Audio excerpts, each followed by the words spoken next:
that we'll be looking at is really the analysis of the numbers of displaced Syrians in Syria, internally and externally, including as well the numbers that the UNHCR has been as well publishing.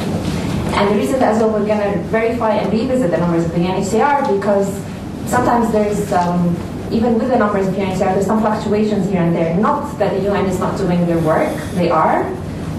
But what's happening is their projections of the registered refugees to be registered, even in the coming year, for like June 2014, were actually the numbers that we had now at the end of December 2013. So there is something that is missing. There's a loophole that we're trying to work with the UN to see actually where this is, and to get as well involved with the numbers of the displaced that are not registered.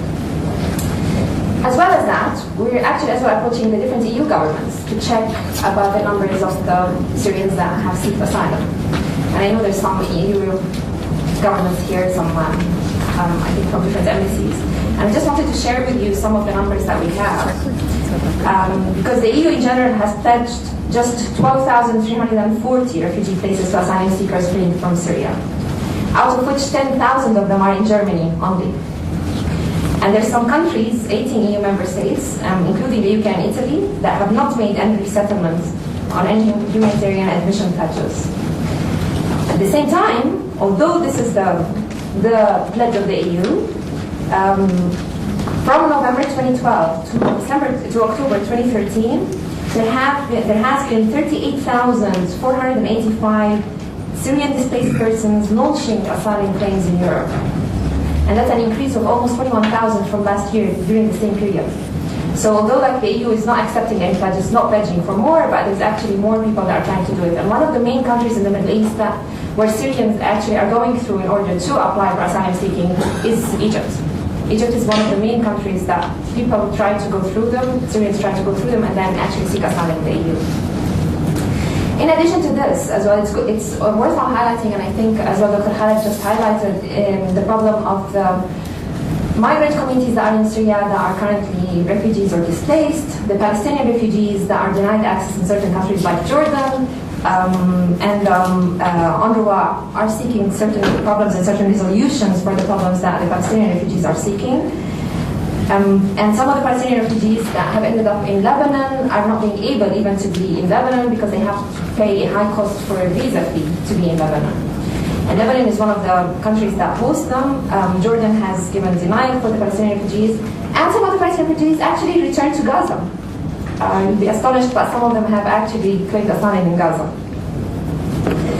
Now, the other thing that we're looking at, in addition to numbers, because numbers is important, is good, but at the same time we need to see what is the direct cost to the governments and the indirect cost as well of the hosting communities. And this is highly important because this is really what is pressuring the infrastructures in the different communities and in the different governments. And we'll try to do that as well based on the numbers, working with the UNHCR on the registered ones, but as well on the displaced and non-registered ones. And we will do that through different research methodologies, whether it's through data collection on the ground in areas where we have high population of Syrians or displaced Syrians in Syria, in Jordan, in Egypt and Iraq, but as well as in areas where we have low concentrations as well of communities to see really where the movement is and what's going on. The other thing as well that we're trying to do is to analyze the trend and the increase of numbers through the coming years, because we think that a peace settlement, we hope to reach a peace settlement soon, but we think that it's not that soon. But at the same time, we know that we have a problem of the repatriation, of the return of the Syrians, hopefully, to Syria one day, and we need to look at the costs in each and every country on this.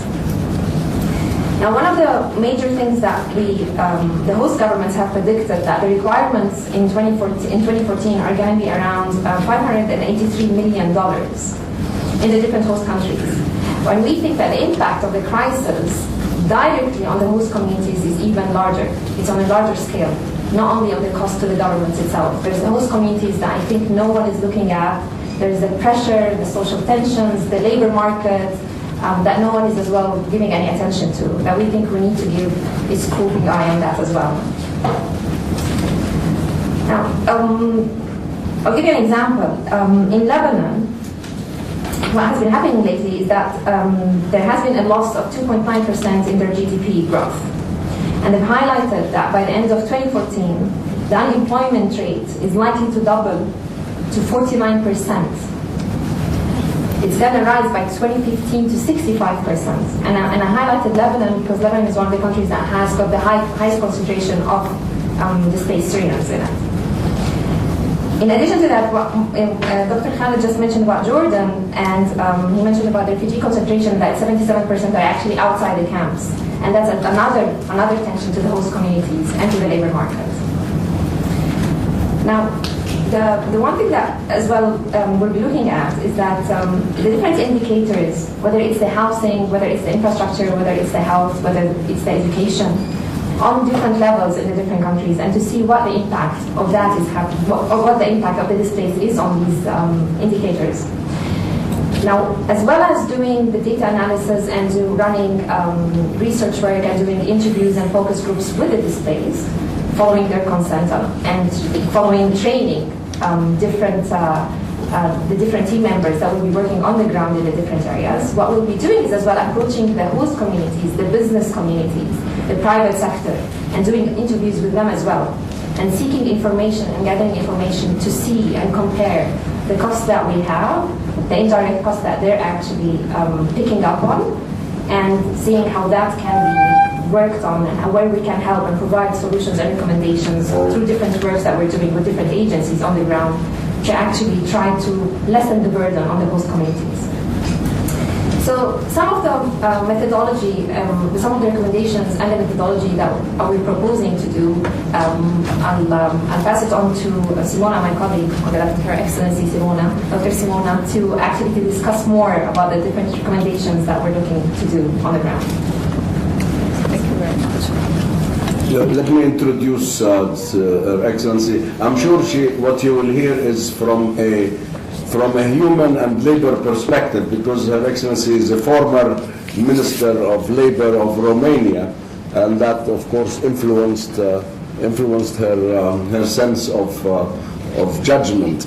And I think in her capacity now in Istanbul, she comes especially for this meeting from Istanbul to where she heads the Center for UNDP for